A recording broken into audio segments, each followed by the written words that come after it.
안녕하세요. 저는 광고회사에서 일하고 있는 30대 여성입니다. 저희 업계와 관련된 업무를 하시는 분들이라면 아시겠지만 워낙 트렌드에 민감한 업계이기도 하고 그만큼 업무가 많은 업계로도 유명해서 저 역시 가끔은 휴일도 반납하고 일해야 할 만큼 바쁘게 생활하고 있어요.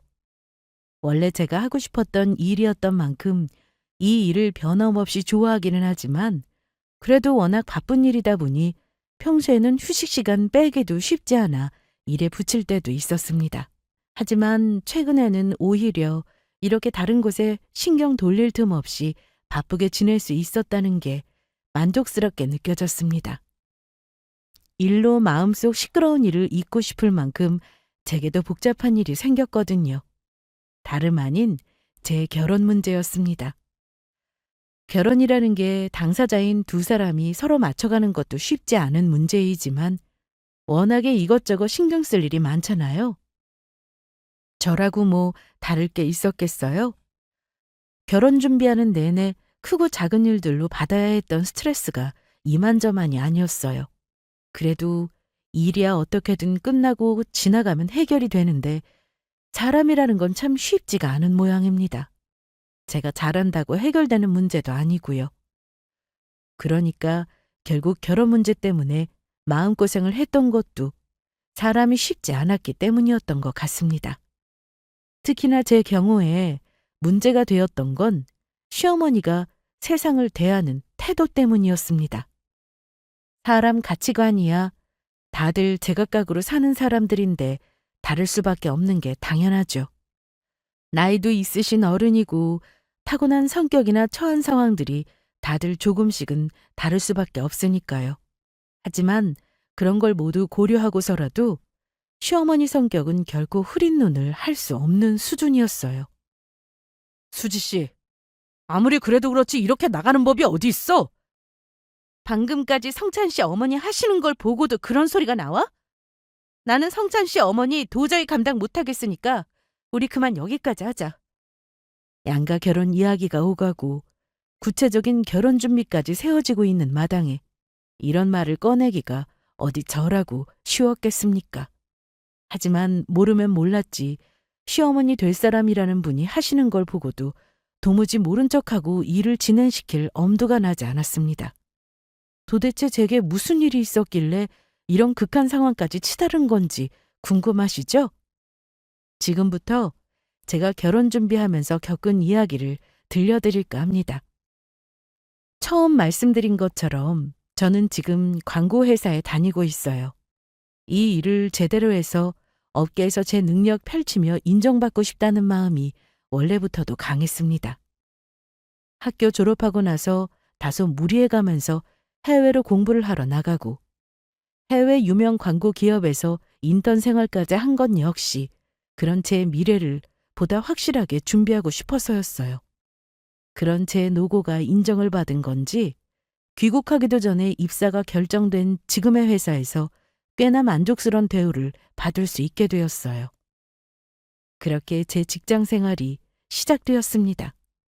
워낙 눈코 뜰 새 없이 바쁜 일정이었기 때문에 간신히 주말에 짬이 나면 기절하듯 골아떨어져 주중에 쌓인 피로를 풀기 바빴습니다. 저 유학 보낼 때도 먼 곳에 딸내미 혼자 보낸다는 걱정에 노심초사하셨던 부모님이셨습니다. 공부 마치고 이제 당신들 곁으로 돌아왔으니 딸 얼굴이나마 자주 볼 수 있겠지 하던 기대도 제 일하는 꼴을 보고 여지없이 깨져버린 부모님이셨어요. 학교 졸업하고 몇 년 회사 다니다가 좋은 사람 만나서 결혼했으면 싶더니 하필 일을 해도 그렇게 야근을 밥 먹듯이 하는 회사에서 일을 하고 싶다고 고집을 피워? 얘 이거 얼굴 다 상한 거 봐. 엄마는 또 괜히 그러신다. 딸내미 이렇게 애를 먹어서 공부했는데 고작 몇 년 일 시키고 시집 보내기 아깝지 않겠어? 하여튼 말은 잘해. 엄마 속 타는 거는 안중에도 없고. 저희 엄마가 아빠 만나 일찍 결혼하셔서 가정생활을 시작하신 분이다 보니 항상 저도 일찍 시집 보내고 싶어 하셨어요. 제 일을 무시해서 그러셨다기보다는 당신이 경험해 오신 결혼 생활이 만족스러우셔서 그러셨겠죠. 설마 저희 엄마가 자식 잘 되지 말라고 하시는 말씀은 아닐 테고 본인이 경험해 보신 가장 좋은 것을 딸에게도 경험하게 하고 싶어 하셨다는 마음이라는 건 알고 있었습니다. 그런 마음을 알고 있음에도 불구하고 일하는 걸 보람차게 생각하는 제 입장에서는 귀찮은 잔소리로 느껴질 때도 가끔 있었지만 말입니다. 그 업계에도 그렇게 치열하다고 하는데 거기서 살아남으려면 어떻게 고생스럽지 않을 수가 있겠어? 네가 고생이 많다. 비록 속으로는 엄마랑 비슷하게 생각하실지 몰라도 딸 자식 사기 떨어지지 않을까 싶어 묵묵히 저를 응원만 해주시는 아버지셨습니다. 어찌되었든 두 분 모두 제게 참 좋은 부모님이셨어요. 걱정이 많으셨음에도 결국에는 자식 뜻 꺾지 않으시고 유학 가서 공부하는 것까지 물심양면 제 뒷바라지를 해주신 두 분이시니까요. 결국 자식 잘 되라는 마음만큼은 진심이신 감사한 부모님이셨습니다. 저 귀국하고 나서부터 주변에서 소개팅 제의는 끊임없이 들어왔어요. 제 입으로 하기에는 좀 부끄러운 말입니다만 제가 어디 내놓기에 조건이 그리 처지는 편은 아니거든요. 공부도 할 만큼 했고 학교도 나쁘지 않고 부모님과도 화목한 가정에서 자랐고요. 저 역시 결혼 생각이 아예 없는 건 아니었고 연애에 대해 부정적인 편도 아니었고요. 다만 그때까지는 회사 내에서 어느 정도 제 입지를 다지고 일에 전념하고 싶었기 때문에 그런 자리를 수차례 거절해 왔습니다. 그러다 제게도 조금 여유가 생기기 시작하니 그동안의 외로움이 고개를 들고 올라오기 시작한 겁니다. 내 지인이라서가 아니라 너도 만나보면 진짜 후회 안 할걸? 학교 다닐 때 잘생겼다고 번호 따이는 것도 내가 여러 번 봤어. 생긴 것도 말끔하고 직장도 지금 공기업 다녀서 조건도 괜찮고 집도 그런 대로 꽤 잘 사는 편이야. 사람이 성격도 괜찮고 주위 평판도 좋고 뭐 잘 될지 안 될지는 네가 나가서 만나봐야 알겠지만 적어도 시간 버린다는 생각은 안 들 거야. 자신 있게 말하는 친구 말에 저도 은근히 기대가 되더라고요. 대학 다닐 때야 몇 명 이런 식으로 소개받는 자리가 있었지만 유학 다녀오고 일 시작하고 나서는 처음이었으니 저도 은근히 기대가 되더라고요. 그렇게 처음 만난 예비 남편 첫인상은 꽤나 괜찮았습니다. 친구 말이 거짓이 아니었던 게 눈이 돌아갈 만큼의 미남은 아니었더라도 누구에게나 좋은 인상을 줄 만한 선하고 서글서글한 인상이 생김새였습니다. 말투도 다정하고 상냥한 편이었어요. 연지 씨가 그렇게 입이 마르도록 자기 친구 칭찬을 하더니 수지 씨 직접 만나보니 왜 그랬는지 이해가 가네요. 저도 이런 자리는 오랜만이라서 많이 긴장하고 나왔는데 이렇게 편하고 즐거운 시간 보내게 될 줄은 몰랐어요. 그쪽에서도 제가 상당히 마음에 든 것 같았습니다. 서로 신분보장 확실하겠다 호감도 있었으니 자연스럽게 이어진 몇 번의 만남이 연애로까지 발전하게 된 거죠. 이렇게 좋은 감정으로 만나는 사람이 있었음에도 불구하고 제 부모님께 선뜻 말씀을 드릴 수 없었던 이유는 따로 있었습니다. 입사하고 시간이 조금 지나 어느 정도 회사 생리에 적응을 했다고는 하지만 제 기준으로는 아직도 갈 길이 멀었어요. 승진도 하고 싶었고 눈에 보일 만한 실적도 더 탄탄하게 다지고 싶었습니다. 한마디로 제가 아직은 결혼할 생각이 없었어요. 물론 상대와 아주 좋은 감정으로 만나고 있었고 결혼하기에 조건도 빠지지 않는다고 생각했기에 수년 내 결혼을 하게 된다면 지금 만나는 그 사람이 되지 않을까 막연하게 생각은 하고 있었습니다. 하지만 그건 그거고 그렇다고 제가 당장 결혼이 아쉬울 만큼 급한 상황도 아니었고요. 하지만 제가 진지하게 만나는 상대가 있다는 것만으로도 대번에 집으로 데려오라고 할 게 빤한 부모님이셨습니다. 그냥 딸이 만나는 남자 얼굴이나 보려는 생각으로 그러셨더라면 또 몰라도 이 사람 인사시켰다가는 저희 부모님 성화에 그대로 결혼식장까지 걸어 들어가게 될 제 미래가 빤히 보였어요. 그러다 보니 본의 아니게 제가 부모님 모르게 예비 남편을 만나는 꼴이 된 거죠. 저는 결혼에 대해 그리 적극적인 입장은 아니었는데 만나다 보니 예비 남편 쪽은 또 그건 아닌 모양이었습니다. 만나기 시작한 지 6개월을 넘기기 시작하자 슬슬 그 사람 입에서도 결혼 이야기가 나오기 시작하더라고요. 수지 씨, 제가 만나는 사람이 있다고 하니 아무래도 저희 부모님께서 수지 씨가 많이 궁금하신가 봐요.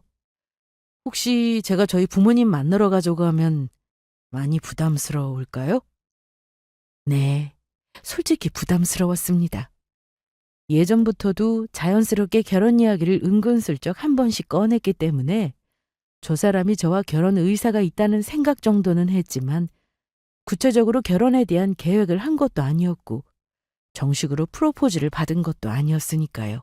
그리고 연애해서 한창 좋을 때 남자들이 결혼 이야기야 쉽게 꺼내기도 하잖아요. 저도 그냥 그 정도로만 생각하다가 갑작스럽게 부모님 속에 얘기가 훅 들어오자 좀 당황스럽더라고요. 하지만 벌써 결혼 정년기에 접어든 저희 나이에 연애를 한다는 건 암묵적으로는 결혼을 전제로 한다는 것쯤이야 저도 모르지 않았습니다. 그렇다고 저 역시 그 사람과 결혼 생각이 아예 없었던 것도 아니었고요. 그래서 조금 생각할 시간을 달라고 일단 답변을 미뤘습니다. 그 즈음에 부모님, 특히 어머니 쪽에서 결혼에 대한 압박이 점점 심해지고 있었어요. 수지야, 그렇게 만날 싫다고만 하지 말고 엄마가 정말 신경 써서 추려온 거라니까. 한번 만나나 봐. 만나나 선본다고 당장 결혼하라는 것도 아니고 당장 결혼을 할 수 있는 것도 아니고 너 일 욕심이 있어서 그런 것도 아는데 너도 아예 결혼 생각이 없는 건 아니라며. 그럴 것 같으면 차라리 너무 늦어지는 것보다는 남들 할 때 좋은 시기에 시집가서 너무 늦기 전에 아기도 낳고. 설마 엄마가 네가 그렇게 일하는 거 좋아하는데 네 커리어 끊기게 놔두겠어? 낳기만 하면 엄마가 다 키워준다니까. 제 결혼은 물론이고 벌써 손잡아서 본인이 양육하는 것까지 계획을 다 맞춰놓은 어머니셨습니다. 제 입장에서는 정말이지 골이 지끈거릴 수밖에 없었죠. 이렇게 양쪽에서 공격에 들어오다 보니 저도 마냥 이렇게 양쪽의 이야기를 미루는 게 능사는 아니다 싶은 생각이 들더라고요. 제 딴에는 그게 나름 스트레스였는지 평소같이 제 주관을 확실하게 밀어붙이지 못하고 이리저리 흔들렸던 것도 같습니다. 그리하여 결국 부모님께 지금 결혼을 전제로 만나고 있는 사람이 있다는 것을 실토하게 되었습니다. 그동안 선자리며 뭐며 딸 자식 곁에 세우게 어울리는 사람 알아보겠다며 갖은 애를 쓰신 어머니는 거의 배신감까지 느낀 표정이셨어요. 그런 엄마한테 매섭게 등짝한 대 맞는 것쯤은 피할 수 없는 일이었습니다. 얌전한 고양이가 먼저 부뚜막에 올라간다더니 네가 딱 끝짝이다. 예! 내가 정말 어이가 없어서 아니 만나는 사람 있으면 있다고 얘기를 하지. 안 그러면 내가 뭐 한다고 너 볼 마음도 없는 손자리를 그렇게 들이밀었겠어. 너 싫어하는 거 뻔히 아는데. 아이, 내가 누구 만난다고 하면 엄마가 바로 시집가라고 잔소리할까 봐 그랬지. 아이, 잘못했다니까. 그럼 자식이 진지하게 만나는 사람이 있다고 하는데 부모가 돼서 안 궁금해? 예상은 했지만 당장이라도 예비 남편을 집으로 소환할 기세인 어머니셨습니다. 그런 어머니 옆에서 말씀을 아끼고 계시긴 하지만 궁금한 얼굴을 하시는 건 아버지 역시 마찬가지셨어요. 그래, 그쪽 집안에서도 너를 궁금해하신다며? 부모 마음은 그런 거야. 어쩔 수가 없어. 자식이 결혼을 고려하면서 만나는 사람이 있다고 하는데 궁금하지 않으면 그건 부모가 자식한테 관심이 없는 거야. 그게 더 이상한 일이지. 사실 부모님 말씀이 틀린 부분은 없었기에 제가 더 할 말이 없었습니다. 하지만 이 말씀만은 분명하게 드렸어요. 엄마, 아빠, 내가 두 분 어떻게 생각하시는지는 알겠는데 그렇다고 나 당장 결혼을 너무 서두를 마음은 없어요. 그쪽에서 인사를 오면 나도 그쪽에 인사를 가야 할 텐데 그러면 또 대번에 결혼 얘기 나올 거 아니에요. 인사를 안 드렸으면 몰라도 양쪽에 인사 다 드려놓고 내가 당장 결혼 안 하겠다 이러면 그것도 좀 그렇지. 엄마 아빠야 그렇다 치더라도 저쪽 집안에서 어떻게 생각하겠어? 그러니까 조금만 천천히. 천천히 갑시다. 네? 역시 하실 말씀이 많은 표정이었으나 제 말에도 일리가 있잖아요. 양가 인사까지 들어놓고 결혼은 천천히 하겠습니다 하면 상대 측에서 저를 곱게 보지 않을 텐데 시작부터 딸내미가 시댁될 집안에 밉보일 만한 일 만들기 싫으신 건 저희 부모님 역시 마찬가지셨겠죠. 그렇게 간신히 당장 양가 상견례에 날짜라도 잡으려는 기세인 부모님을 말릴 수 있었습니다. 그런 여러 가지 말들이 오가는 와중에도 저는 예비 남편과 잘 만나고 있었어요. 워낙 치열한 직장 생활을 하고 있어서인지 만날 때마다 휴식 같은 기분을 내게 해주는 예비 남편이 편안하게 느껴졌죠.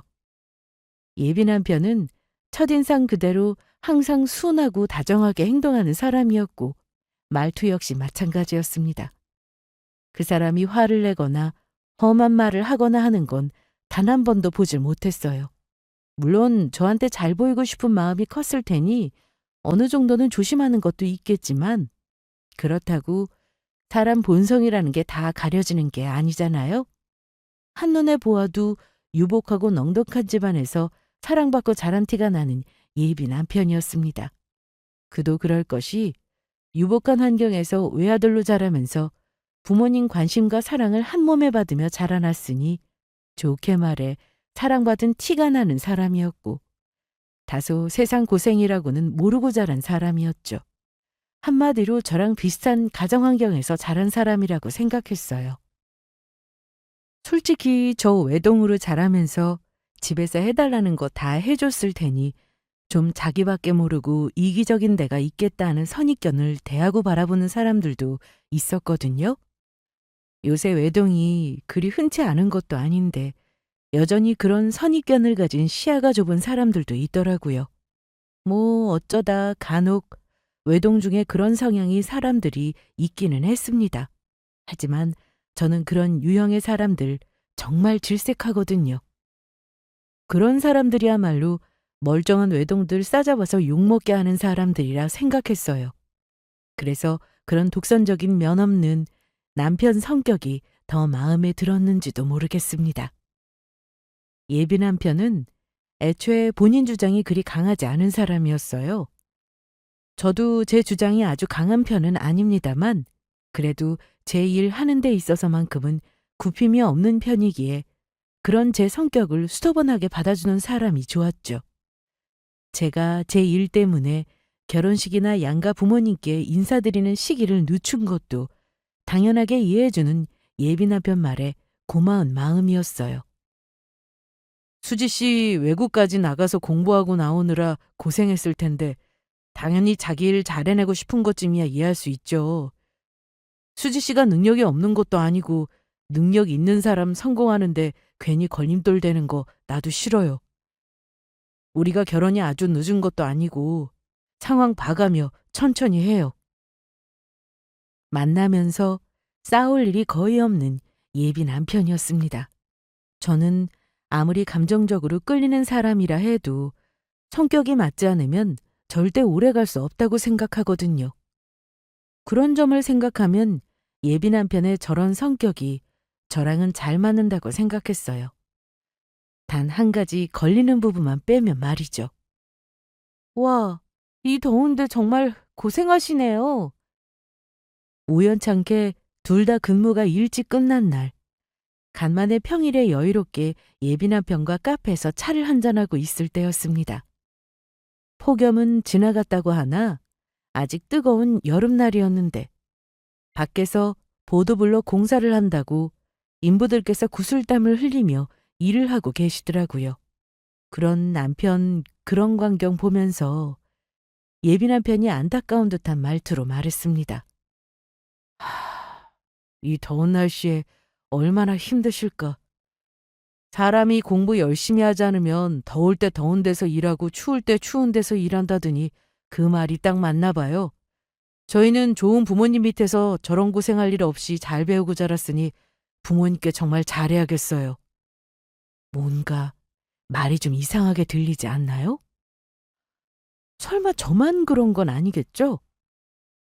분명 밖에서 고생하시는 분들 걱정하는 말이라는 것도 알겠고, 저나 예비 남편 고생하는 일 하지 않도록 사랑으로 키워주신 각자의 부모님들께 감사자라는 말이라는 것도 알겠는데, 그 말이 제 귀에 결코 곱게만 들리지 않았습니다. 공부를 열심히 하지 않아서 더울 때 더운 곳에서 일하고 추울 때 추운 데서 일하다니요. 뭐 일반적으로 현장에서 일하시는 분들이 사무직에 비해서 환경적으로 고생하실 확률이 높다는 건 알겠으나 그걸 꼭 개인의 노력이 부족하다는 식으로 말하는 것처럼 들리지 않나요? 그리고 저분들은 밖에서 열심히 본인들 일하시는 건데 그걸 동정하는 듯이 말하는 것도 예의에 어긋난다는 생각이 들었고요. 자기 일 열심히 하시는 분들 일을 그런 식으로 폄하하면서 저희 같은 좋은 부모님 만나지 못해서 고생하고 산다는 식으로 얘기하는 것도 무례한 일이잖아요? 저도 모르게 눈살이 찌푸려졌습니다. 평소에도 제 눈치를 많이 보는 편인 예비 남편이 심상치 않은 제 기세에 움찔하더라고요. 성찬 씨, 좋은 뜻으로 한 말이라는 건 알겠는데 어디 가서 남들 있는 자리에서 그런 말은 하지 말아요. 듣기에 따라서 무례하게 들릴 수도 있을 것 같아. 더운 날씨에 고생이 많으시다는 것 정도 해도 충분한 말을, 그리고 우리가 제대로 알지도 못하는 집안 사정까지 굳이 거론하면서 할 만한 얘기는 아니잖아요. 듣기 기분 나빴어요? 내가 말을 좀 경솔하게 했네. 미안해요. 신경 쓸게요. 제가 불편한 부분을 지적했을 때 무안해하면서 버럭하거나 했다면 그 사람을 달리 생각했겠지만 곧장 본인의 실수를 인정하고 그걸 수용하는 예민한 편이었습니다.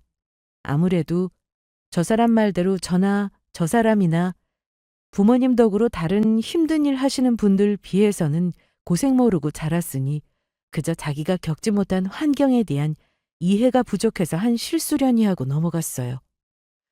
그 이후로 비슷한 상황이 생길 때 저를 의식해서 조심해서 말하는 티가 나는 예민한 편이었기에 그게 크게 문제가 되리라는 생각은 못하고 넘어갔습니다.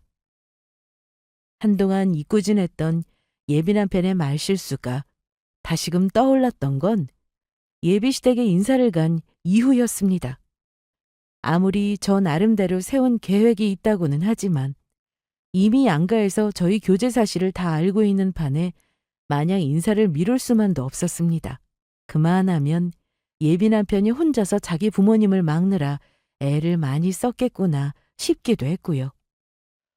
저희 부모님도 제가 사정 설명을 하고 나서 많이 참아주신 편이었습니다. 저 역시 갓 승진을 한 이후 마음의 여유가 좀 생기기도 했고요. 보통은 신부들 쪽 집안을 먼저 찾는 게 순서라고들 많이 하길래 저희 부모님께 예비 남편을 먼저 소개시켜 드렸습니다. 저희 부모님의 예비 남편에 대한 첫인상도 나쁘지 않은 것 같았어요. 워낙 사람이 사근사근하고 말투가 고운 편이다 보니 어지간해선 첫인상에서는 좋은 점수를 받던 예비 남편이었죠. 상냥하고 싹싹하고 사람이 괜찮아 보이지 않았어요? 뭐 사람 한 번 보고 아나. 여러 번 더 만나봐야지. 예비 남편이 꽤나 마음에 드셨는지 좋게 말씀하시는 어머니와 달리 한 발 빼시는 아버지셨지만 그렇게 말씀하시는 아버지께서도 처음 보는 예비 사위가 썩 마음에 드신 것 같았습니다. 어찌되었든 결혼 생각이 있는 사람이 부모님께 좋은 인상을 남겼다고 생각하니 저도 안도의 한숨을 내쉬었죠. 저희 집 차례가 끝났으니 이번에는 예비시댁 차례였습니다. 예상했던 것처럼 신도시에 제법 집값이 높은 아파트의 넓은 평소에 거주하실 정도로 경제적으로 여유가 있는 예비 시댁이었어요. 처음 뵙는 예비 시부모님 두 분 역시 제게 호의적이셨습니다. 내가 우리 성찬이가 하도 입이 침이 마르게 아가씨 칭찬을 하길래 궁금했는데 아가씨가 참 참하니 보기가 좋네. 그렇게 말씀하시는 예비 시어머니는 머리부터 발끝까지 명품으로 치장을 하고 계셨습니다. 아무래도 예비 며느리 될 사람 처음 보는 자리이다 보니 본인 나름대로도 꽤나 힘을 주신 것 같았죠. 솔직히 시어머니의 첫인상은 지나치게 호화롭다는 느낌을 지우기 어려웠습니다. 저희 어머니도 예비 남편 처음 만나는 날 차림새에 신경을 많이 쓰시기는 했지만 너무 요란해 보이지 않으려고 노력하셨거든요. 저희 어머니라고 명품이 없으셨겠어요?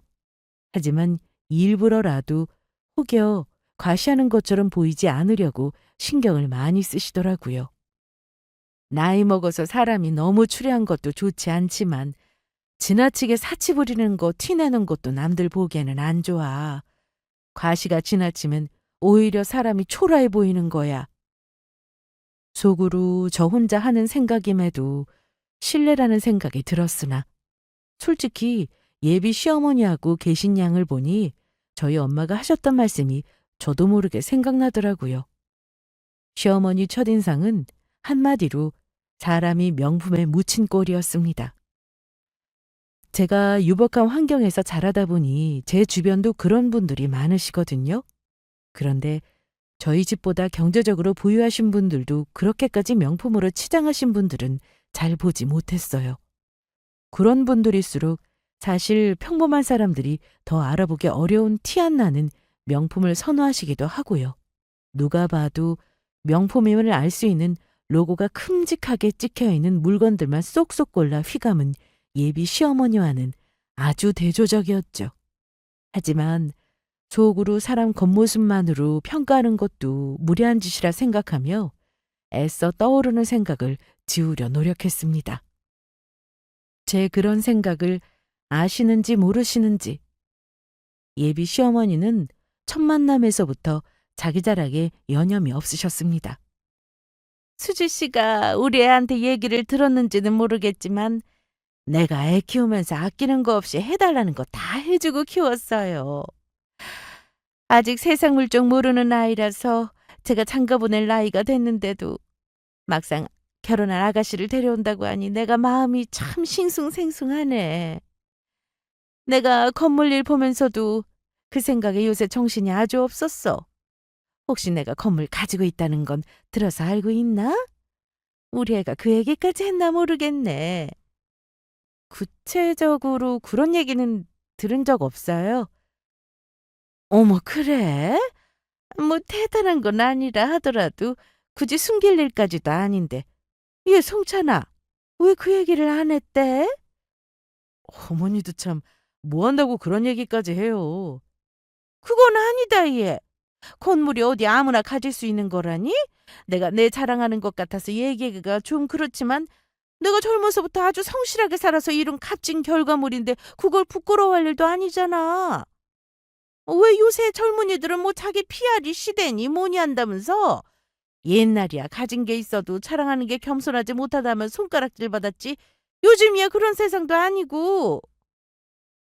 스스로 말하기 민망하다고 하시는 것 치고는 자랑하는 모습이 당당하게 그지없는 예비 시어머니였습니다. 옆에서 별다른 대꾸도 없이 듣고 있던 시아버지나 처음 보는 예비 며느리감인 제가 듣고 있는데도 별다른 표정 변화가 없는 예비 남편이나 아주 익숙하게 듣고 있는 걸 보니 예비 시어머니 저런 말씀하시는 건 일상인 것 같았습니다. 네, 무슨 나쁜 짓을 해서 모은 재산으로 구입한 거면 또 모를까. 본인 말씀이긴 하지만 열심히 일하셔서 얻은 재산으로 구입한 건물이라고 하는데 저분 입장에서는 자랑스러울 수도 있겠지 하는 마음이었습니다. 그리고 요새 조물주보다 건물주라는 말이 괜히 있는 건 아니잖아요. 그만큼 건물 가진 사람에 대한 선망이 큰 시대인데 아무리 예비 며느리감이라고는 하나 처음 보는 사람인 제 앞에서 하기에는 좀 지나친 감이 없지 않아 있었습니다만 그래 뭐 저렇게 생각하는 사람도 있겠거니 하고 생각했어요. 하지만 그 후로도 예비 시어머니의 자기 자랑은 끝도 없이 이어졌습니다. 가진 사람들 안 입고 깨보고 어떻게든 깔아뭉개려고 그런 거 그거 다 열등감에서 하는 소리인 거야. 사람이 자식을 낳아놨으면 적어도 자식 보기에 부끄럽지 않을 정도로는 갖춰놓고 사는 게 부모로서 도리지. 가진 게 없으면 그만큼 노력하지 못한 자신을 부끄러워해야지. 그걸 가진 사람들 깎아내리려고 하면 쓰나. 나는 지금껏 살아오면서 그런 모진 시선들 겪으면서도 한 번도 당당하지 않았던 적이 없어. 자식 해줄 것도 못 해주고 서럽게 만드는 게 부끄러울 일이지. 그런 사람들한테 기죽을 거 하나 없다니까. 수지 씨도 내 말이 무슨 뜻인지 알지? 아, 네, 그럼요. 대답을 하면서도 이게 맞는 건가 싶더라고요. 그래도 처음에는 조심을 좀 하시는 것 같더니 한번 물꼬가 트이기 시작하자 본인 인생관을 한도 끝도 없이 늘어놓으시는데 듣자 하니 그건 없는 사람들에 대한 무시이자 본인이 일군 재산에 대한 자랑이었습니다. 듣기 좋은 얘기도 아닌 걸 끊임없이 늘어놓으시는데 그걸 제재하는 사람이 하나도 없더라고요. 반쯤은 신경을 다른 데 갖다 두신 것 같은 예비 시아버지는 물론이거니와 얌전히 앉아서 착한 아들 코스프레하며 제 어머니 말씀을 듣고 있는 예비 남편도 별다를 거 없었습니다. 평소에 상냥하고 말 잘 듣는다고 생각했던 예비 남편 성격이 그 자리에서는 정말이지 못마땅하게 느껴졌어요.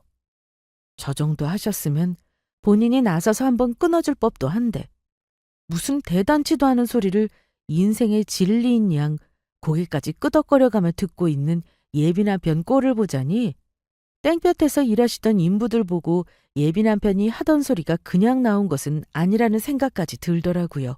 그렇다고 예비 며느리감이라고 처음 인사 온 제가 말을 끊을 수도 없어 그 소리를 고스란히 듣고 있자니 영 기분이 별로더라고요. 그렇게 한참을 자기 자랑뿐인 예비 시어머니 일장연설을 듣고 예비 시댁에서 나오니 저는 그야말로 녹초가 되어버렸습니다. 그제야 저를 보며 허둥지둥 어쩔 줄을 모르는 예비 남편이었어요. 수지 씨 많이 피곤했죠? 가뜩이나 처음 오는 시댁인데 우리 어머니가 말씀이 좀 많으신 편이라서. 지금 말씀이 많은 게 문제는 아니지 않나요? 그보다 더 중요한 문제가 뭔지도 모르는 표정으로 저를 바라보고 있는 예비 남편을 보자니 솔직히 좀 어이가 없었습니다. 그래서 저도 모르게 말이 좀 날카롭게 나갔어요. 성찬 씨, 평소에 어머님이 저런 말씀을 자주 하세요? 아, 저희 엄마가 워낙 고생해서 저희 집을 일으키셨다 보니 본인 인생에 아무래도 자부심이 넘치는 편이셔서요. 수지 씨 듣기에는 좀 불편했을 수도 있겠다. 아니, 그 말이 아니라 전혀 문제를 인지하지 못하는 듯한 예비 남편을 보자 그만 저도 사기가 뚝 꺾이더라고요. 그런 저를 보며 예비 남편이 재빨리 말했습니다. 그래도 걱정할 거 하나 없어요, 수지 씨. 내가 수지 씨 불편할 일 없도록 중간에서 잘할게. 아무리 나한테 좋은 부모님이라고 해도 수지 씨 입장에서는 처음 뵙는 분이고 친정 부모님과 같을 수 없다는 거 나도 그 정도는 알아. 전혀 딴소리를 하는 것 같은 예비 남편에게 답답함을 느꼈으나 자기가 먼저 나서서 예비 시어머니와 저 단둘이 둘 일이 없을 거라며 호언장담하는 예비 남편 말에 그래, 그 정도면 됐지. 거의 반포기 상태로 생각했습니다. 애초에 제가 저 사람 보고 결혼 결심한 거지 오늘 처음 뵙는 예비 시어머니 보고 결혼하겠다고 한 것도 아니었고 결혼 준비하면서 만나게 될 예비 시댁 식구들이 모두 제 마음에 쏙 차리라는 순진한 기대는 저도 하고 있지 않았으니까요. 예비 시어머니 언사가 다소 마음에 걸리기는 했으나 본인이 본인 재산 일구셨다는데 가진 거 하나 없이 자식들에게 의탁하려는 부모보다는 그래도 낫지 하며 애써 좋은 점을 찾아보려고 노력했어요. 솔직히 결혼이 무슨 장난도 아니고 시어머니 하시는 말씀 마음에 거슬렸다고 해서 그 이유만으로 결혼을 다시 생각해 볼 만한 일이라고 하기에도 좀 그렇잖아요? 앞으로 저 불편할 일 최대한 없게 만들겠다며 눈을 초롱초롱 빛내고 있는 예비 남편 말을 그때는 믿어보고 싶었던 것 같습니다. 양가에 모두 인사를 드렸으니 다음으로 남은 차례는 양가 식구들 상견례 뿐이었습니다. 상견례가 남아있다고는 하나 대략적인 예식장 상황 등을 알아보기 위해서 이미 결혼 준비와 관련된 여러 일들이 진행 중에 있었어요. 결혼 준비해 보신 분들은 아시겠지만 크고 작은 것들로 챙겨야 할 것들이 어디 한두 가지인가요? 양쪽에서 크게 서로의 결혼 결격 사유를 문제 삼지 않는다면 사실상 결혼이야 확정이나 마찬가지였기 때문에 이미 저희 결혼 준비가 시작되었던 겁니다. 양가 모두 예비 신부와 예비 신랑 모두 외동이라서 식구가 단출했던 것도 일정을 빠르게 잡을 수 있었던 원인이었습니다. 어느 쪽에서 먼저 상견례 준비를 할까 하는 말이 나오자 예비 남편이 대뜸 말했습니다. 아, 그거 저희 어머니가 준비를 하고 싶다고 하시는데 괜찮겠어요? 그러세요? 특별히 받은 것이 있으시대요? 우리도 결혼은 제가 처음이라서 엄마 아빠가 어떻게 해야 하나 고민이 많으시던데 어머님이 먼저 말씀을 꺼내주셨다니 감사하네요. 상견례 얘기가 오가는 동안 예비 시어머니와는 예비 남편을 끼고 한 번 더 뵈었습니다. 원래는 예비 시어머니가 저만 따로 불러내서 얘기를 하고 싶으셨나 본데 예비 남편이 워낙 자기가 있어야 조금 덜 불편하지 않겠냐며 성화를 부리는 바람에 마련된 자리였죠. 그 자리에서도 역시나 예비 시어머니의 자랑은 계속 이어졌습니다. 이거 우리나라에 몇 점 안 들어오는 명품인데 나는 뭐 명품으로 재테크한다면서 집에만 모셔놓는 사람들도 참 꼴사납더라. 물건이 있으면 써야지. 한 번이라도 밖에 더 들고 다니는 게 이득 아니야? 이 정도는 메고 다녀야지. 그걸 집안에만 모실 정도로 펄벌 떨 거면은 그 정도 능력으로 무슨 명품을 두른다고? 명품 쓸 거면 이렇게 써야지. 하시며 저 입고 있는 꼴을 훑어보시더니 또 이러시더라고요. 아직 수지야 나이가 어리니까 괜찮다고는 해도 이제는 결혼해서 우리 집안 사람 될 거면 수지도 차림새에 좀 더 신경을 써야지. 사람이 결국 보이는 게 전부라고. 이런 거 하나 턱 들고 있어야 함부로 무시를 못한다니까. 금세 피곤해하는 제 표정에 예비 남편이 얼른 화제를 돌렸습니다. 엄마, 퇴근 시간에 여기까지는 어쩐 일로 오셨어요? 건물 일 보고 들어가는 길에 우리 며느리 생각나서 한번 와봤지. 이 건물 일이라는 게 그냥 되는 게 아니야. 남들이 보면 건물주라고 탱자 일도 안 하고 팔자 좋게 돈이나 받아가며 사는 줄 알겠지만 이것도 신경 쓸 게 한두 가지가 아니라고. 수진의 친정 쪽에서도 건물이 있으면 알겠지만 부모님이 혹시 건물 가지고 계신 게 있나? 저희 부모님은 저한테 그런 얘기까지는 자세히 안 하셔서요. 그게 틀린 말은 아니긴 했습니다. 저희 부모님은 자식 앞에서 돈 얘기하는 걸 꺼리시는 분이셨어요. 저희 부모님이 무슨 일을 하시는지, 저희 집안 재정 상태가 어떤지 대략적으로는 알고 있었지만 되게 그런 이야기를 상세하게 미주알 고주알 하시는 분들도 아니었고요. 그런 제 말에 시어머니 표정이 대번에 시들해졌습니다. 그렇구나. 하긴 뭐 건물이 아니더라도 다른 형태로 재산을 보유하실 수도 있으니까. 예비 시어머니 표정에 은근한 실망이 비치기도 했지만 왠지 모르게 제게 우월감을 느끼시는 것 같기도 했습니다. 그동안 하도 건물 얘기를 하셨다 보니 예비 시어머니한테 건물이 얼마나 자랑거리인지는 잘 알고 있었죠. 그래도 그날은 예비 신랑이 눈치껏 자리를 일찍 파하게 해준 덕에 처음 예비시댁에 인사 갔을 때보다는 좀 덜 지친 상태로 자리를 끝낼 수 있었습니다.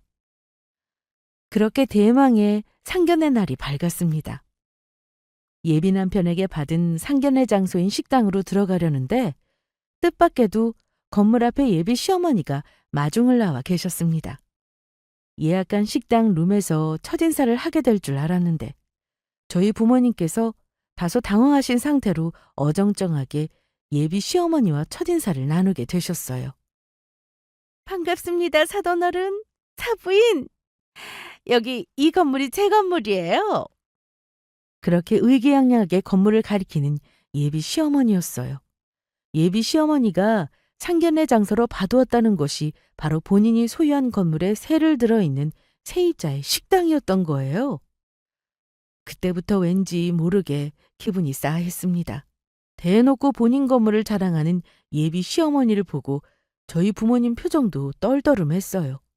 아무리 사돈 될 사람이라고는 하나 지금 생판 처음 만나는 사람인데 그게 일반적인 행동은 아니지 않습니까?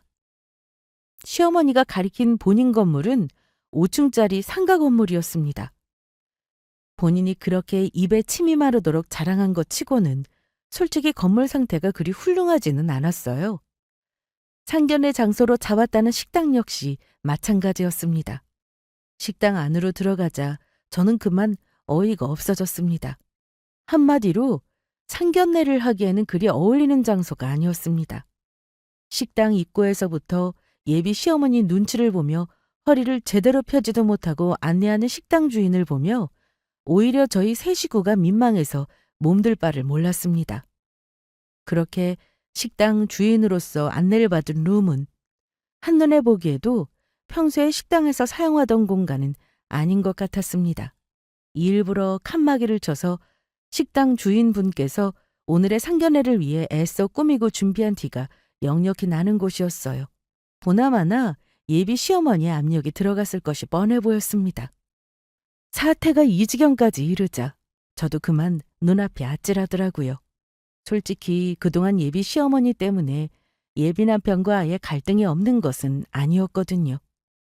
예비 시어머니 입만 열면 항상 건물 자랑에 돈 자랑에 제 입장에서 빈정이 상할 일도 여러 번 있었어요. 그럼에도 뭐가 문제인 양 구는 예비 남편 때문에 제 속만 터져나갔죠.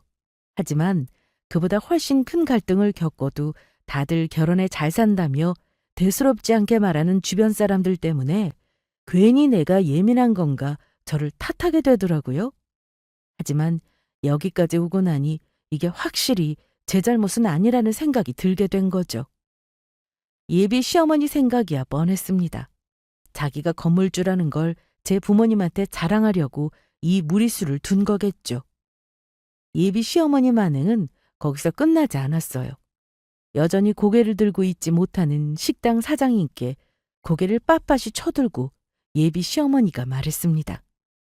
나 누군지 알죠? 내가 우리의 사돈 되실 분까지 여기로 모셨는데 생각이 있는 사람이면 오늘 준비를 아주 단단히 했어야 할 거야. 내가 그동안 편히 봐준 게 한두 개가 아닌 거 알죠? 세상에 나 같은 건물주가 또 어디 있겠어. 사장님도 참 복이 많아.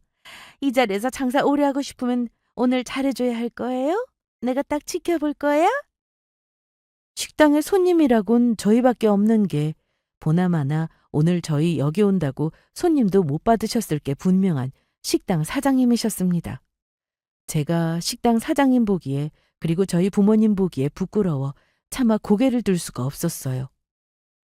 예, 그럼 잘해야죠. 이런 식의 갑질을 당한 게 한두 번이 아닌 모양인지 기가 팍 죽어서는 속상한 표정을 짓고 계시는 식당 사장님을 보고 제 마음까지 아파졌습니다. 그런 식당 사장님을 마치 제 하인이라도 되는 양 고압적으로 쳐다보고 있는 예비 시어머니나 그 꼴을 아무도 말릴 생각 않고 여상하게 쳐다보고 있는 예비 시아버지와 예비 남편이나 도무지 같은 사람으로 보이지 않을 정도였습니다.